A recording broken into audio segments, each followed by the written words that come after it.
بسم اللہ الرحمن الرحیم۔ لاکھوں کروڑوں درود حضور اکرم صلی اللہ علیہ وآلہ وسلم اور ان کی آل پر۔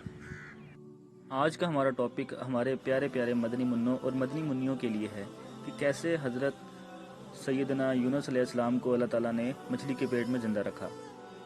پیارے مدنی منوں اور مدنی منیوں، ہزاروں سال پہلے عراق کے شہر موصل کے علاقے نینوا میں ایک بت پرست قوم آباد تھی۔ اللہ عز و جل نے ان کی ہدایت کے لیے حضرت یونس علیہ السلام کو بھیجا۔ آپ 40 سال تک انہیں ایمان کی دعوت دیتے رہے، لیکن وہ لوگ آپ پر ایمان نہ لائے۔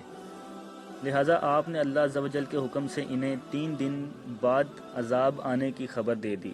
لوگوں کو پتہ تھا کہ آپ علیہ السلام کبھی جھوٹ نہیں بولتے۔ انہوں نے آپس میں کہا، اگر یہ رات یہیں ٹھہرتے ہیں تب تو عذاب کا اندیشہ نہیں، لیکن اگر تشریف لے جاتے ہیں تو ضرور عذاب آئے گا۔ جب رات ہوئی تو آپ علیہ السلام وہاں سے تشریف لے گئے۔ صبح ہوئی تو عذاب کی نشانیاں نظر آنے لگیں۔ آسمان پر خوفناک کالا بادل آ گیا اور بہت سارا دھواں جمع ہو کر پورے شہر پر چھا گیا۔ لوگوں کو یقین ہو گیا کہ عذاب آنے والا ہے، لہٰذا سب لوگ اپنے گھر والوں اور جانوروں سمیت جنگل کی طرف نکل دوڑے۔ رو رو کر بارگاہ الہی میں کفر سے توبہ کی اور ایمان لے آئے۔ ان کی سچی توبہ اور اخلاص کی بدولت اللہ عز و جل نے ان پر رحم فرمایا اور ان سے عذاب اٹھا لیا۔ ادھر آپ علیہ السلام ایک کشتی میں سوار کہیں جا رہے تھے کہ لوگوں نے غلط فہمی کی بنیاد پر آپ علیہ السلام کو دریا میں ڈال دیا۔ اتنے میں ایک بہت بڑی مچھلی نمودار ہوئی اور آپ کو نگل گئی۔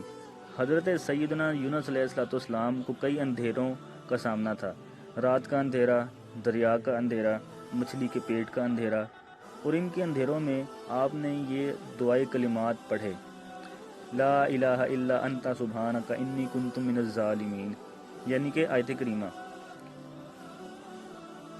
ترجمہ: تیرے سوا کوئی معبود نہیں، تو ہر عیب سے پاک ہے، بے شک مجھ سے بے جا ہوا۔ اس آیت کریمہ کی بدولت اللہ عز و جل نے آپ کو عاشور یعنی 10 محرم الحرام کو کئی دن مچھلی کے پیٹ میں رکھنے کے بعد آزادی عطا فرمائی۔ مچھلی کے پیٹ میں رہنے کی وجہ سے آپ کو ذوالنون بھی کہا جاتا ہے۔ حدیث شریف میں ہے، جو مسلمان ان کلمات کے ذریعے دعا مانگے گا، اللہ تعالیٰ اس کی دعا قبول فرمائے گا۔ ان دعائے کلمات کو آیت کریمہ بھی کہا جاتا ہے۔ پیارے مدنی منوں اور پیاری مدنی منیوں، یہاں پہ کچھ میں تعارف آپ کو مچھلی کے بارے میں بھی کرواتا چلوں کہ اس مچھلی کا نام نجم تھا۔ وہ مچھلی بڑے سر والی اور پوری کشتی کو نگلنے کی صلاحیت رکھتی تھی۔ ایک نبی کی چند روز کی صحبت بابرکت کی وجہ سے وہ مچھلی جنت میں جائے گی۔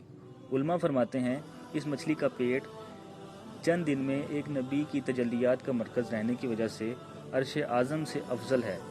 مچھلی کے پیٹ میں رہنے کی وجہ سے آپ علیہ السلام بہت زیادہ کمزور ہو گئے، جسم کی کھال بہت نرم ہو گئی، بدن پر کوئی بال باقی نہ بچا۔